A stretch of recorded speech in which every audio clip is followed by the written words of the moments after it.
Most patients go into ACL surgery knowing very little about what actually happens in the operating room. I'd like to take you through that step by step, because knowing all that will make recovery make much more sense. Before we get into it, for anyone watching for the first time, can you introduce yourself? Of course. I'm Dr. Leon Popovitz. I'm an orthopedic surgeon and co-founder of New York Bone and Joint Specialists. I've been in practice for 20 years, and I specialize exclusively in the treatment of the shoulder and knee, as well as sports medicine. My philosophy of care is preservation is the key to longevity. That's what I've instilled in every doctor in our institution. If we preserve the vital tissues in your joints, then we'll be able to keep your joints healthy for a long lifetime to come. Walk me through what happens from the moment a patient arrives to the moment they go home. So the patient arrives in the operating room. Usually they'll meet the nurses in the reception area first. They'll be brought in, they'll have a locker, they'll change, and then they'll be seated in a comfortable place, usually like a reclining chair. The nurses will check their vitals and ask them a general history, ask them about their medications and things like that. And then I will come in. I usually come in with one of my assistants who assists me in the operating room. I introduce them as well. And I stop by and I ask if they have any new questions that may have occurred since last we spoke. I usually speak to patients promptly before the surgery anyway, but I always like to make sure that nothing new has come up. I will confirm which side the injury is and the surgery will be on. I will ask you, is this the correct side? Or I'll ask you, which side are we working on, is what my specific question is. And the patient will say left or right, and I'll ask them to point to it. And then I'll take a marking pen and put my initials on it. And then after that, I will touch the knee and say, is this the correct knee? The patient will confirm it, and I will put little tiny dots to confirm it again, so it's a quadruple confirmation of which side we're working on. And then once that is done, the patients will be escorted to the operating room, and the patient also, before going to the operating room, will actually meet the anesthesiologist. Anesthesiologist will talk about any medical history and talk about the anesthesia that will be done. Typically, ACL reconstructions have a light general anesthesia. The most common medication used is something called propofol. Makes you kind of groggy and sleepy. And a regional anesthetic type of nerve block where the injection is done somewhere near in the upper thigh area by the anesthesiologist, and it'll essentially numb the leg. And the benefit of that is twofold. Number one, by numbing the leg, the anesthesiologist can use less general anesthesia on you, which is safer for you, and most often that numbness will last into the evening or sometimes even the next day, and will mask the worst of the pain. So there's a benefit for that. And the patient will be escorted to the operating room. The scrub nurse and the circulating nurse. The scrub nurse is a nurse that's scrubbed sterilely, has a sterile gown on. Everybody will be wearing masks. And the scrub nurse is the nurse that hands me my instruments. And that nurse will be right against the table with all the instruments.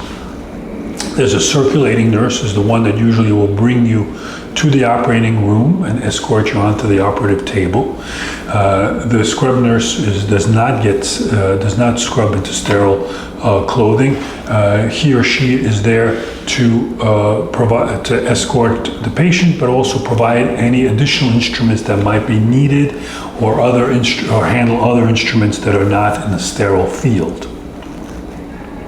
You will see the anesthesiologist again in the operating room, and then the anesthesiologist will either give you an IV then or give you the IV in the pre-op area when you're in the recline chair.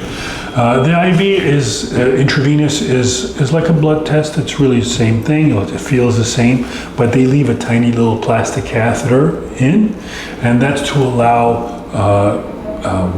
sterile water, normal saline to flow in, to give you strength, and to allow access for medications. So when the general anesthesia is given, it's given through the IV. Once the IV is put in, the anesthesiologist will give you a little something to just kind of be more relaxed. Of course, I will be there, and you'll see me there as well. If you have any more questions, you can ask me then there as well. Once you're a little bit more relaxed, then the anesthesiologist will give you the nerve block, will perform the nerve block. Sometimes he or she will use a nurse to help him or her. Once complete, you can say any more words with me or conversations with me if needed. And then the anesthesiologist will give you a little bit of the propofol, the general anesthesia that will make you kind of groggy and sleepy. And then I and my assistant or assistants will position your knee. We usually have to put the knee in a particular apparatus so that we can maneuver it during the procedure. And then we will prep and drape your knee in sterile conditions. At the same time, the anesthesiologist will be giving you antibiotics through the intravenous as well. Once the antibiotics are in, we often use a tourniquet on the upper thigh so that the blood will not flow too much into the operative site and interfere with our visibility. And then we will do what's called a timeout. Timeout is when everyone absolutely stops, and then the surgeon announces who the patient is, the medical record number, the actual side of which extremity is going to be operated on, and what procedure will be done. And then everybody in the room has to concur and confirm that they agree. This is all to prevent any mistakes. And then we will proceed with the procedure. After I will wash up, and I will be wearing sterile gloves and gown. On average, the procedure takes about 60 to 90 minutes. And then after the procedure, you will wake up usually in the operating room. Sometimes you may not remember because you'll be groggy from the medications, and then you'll find yourself remembering in the recovery room. You'll stay in the recovery room for a little while until you're ready to have a little something to eat, because you will not be allowed to eat or drink before the procedure after midnight the night before.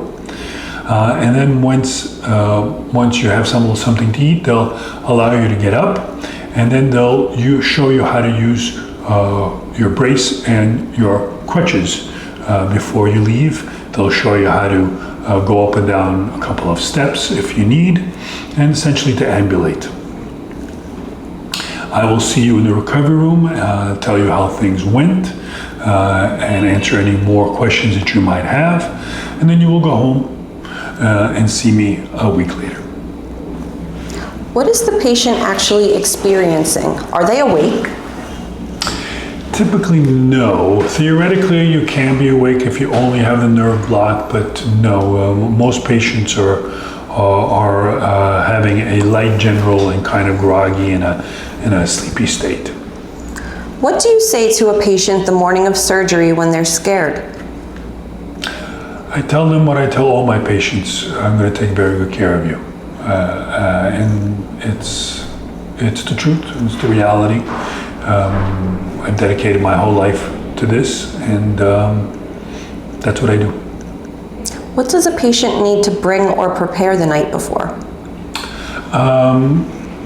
You could probably bring baggy clothes like sweatpants would probably be the ideal thing. Comfortable clothes that you can change in and out.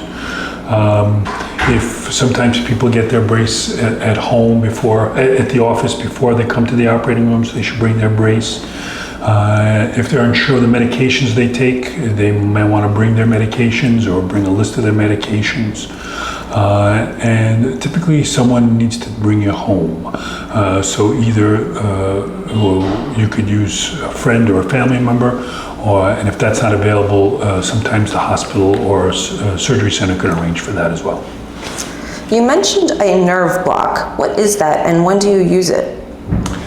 So the anesthesiologist is the one who does the nerve block, and it's used for the anesthesia for the procedure. We use it for a lot of orthopedic procedures to minimize the amount of general anesthesia that you get, because the nerve block is a regional anesthetic. They get, in the case of the ACL reconstruction, it's an injection just above the thigh, and it'll numb the entire leg.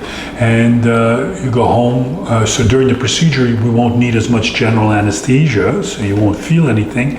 And then the other benefit is that it'll numb and mask the worst of the pain, because the worst of the pain is immediately right after the surgery when you wake up. But you won't feel that because you'll have the regional anesthetic. And gradually that pain will wear off underneath the mask of the regional anesthetic. And sometimes people can start taking their pain medication the next day if they want. How long does it last and what happens when it wears off? It depends upon the anesthesiologist and which medication. Sometimes they use longer lasting medications. So it can last anywhere between 8 hours to into the night, or sometimes I've seen patients last till the next day. And I usually tell patients that once you start feeling that numbness to fade on your leg and on the skin, you may want to start taking out 1 or 2 pain medications just as a precursor. If you don't want to take the heavier pain medications, it's perfectly okay to take other options that we can discuss with you. When you go in with the arthroscope, what are you looking at before you start the reconstruction? So when we go into the arthroscope, we look at absolutely everything during every arthroscopic procedure, where it's the knee, shoulder, hip, elbow, ankle. When we go into the arthroscope, those are our ways to see. The arthroscope is essentially a telescope with a camera at the very tip that has extreme magnification levels to almost microscopic levels, and we insert it through minimally invasively into the knee, and we look everywhere. We first look instinctively at the ACL, because we're in there because the ACL is torn, but then we look everywhere. We look at the meniscus. We look at each compartment sequentially. So typically for me, I will look directly into the intercondylar notch where the ACL sits, right in the middle, and I'll confirm where the ACL being torn. I'll inspect if there's anything else that's going on here. Usually there's a lot of fragments from the tear. Then I will go and look at the medial side. I will inspect the meniscus to see if that's torn. I'll inspect the articular cartilage. And then I will go on the lateral side and do the same there. Look at the meniscus and the articular cartilage, look for any loose fragments. And then I will look at the patellofemoral compartment. I will look up above and I'll look at this articular cartilage in here to see if there's any damage here. I would look at what's called the gutters in this area here to see if there's any fragments or loose here. And before we even start the procedure, we examine the patient to evaluate instability, and if there's any instability that was not able to be determined in the office, because in the office patients are anxious and in pain. So the real full detailed evaluation and examination of instability can't really be done in the office, and it's done while the patient's under anesthesia. Is there ever a surprise inside the knee that changes the plan? Yes, absolutely. It's actually relatively common with ACL reconstructions. We may go in, I mean, we're definitive, or will be definitive that it's an ACL tear when we go in. But when we go in, the MRI in advance may have not shown a meniscus tear, but we'll find one. The MRI may have not shown a crack in the articular cartilage, but we'll find one. Maybe loose fragments, we'll find one. There may be other ligaments that were disrupted. So we'll look everywhere and we'll address whatever needs to be addressed at the time of surgery if appropriate and necessary and capable.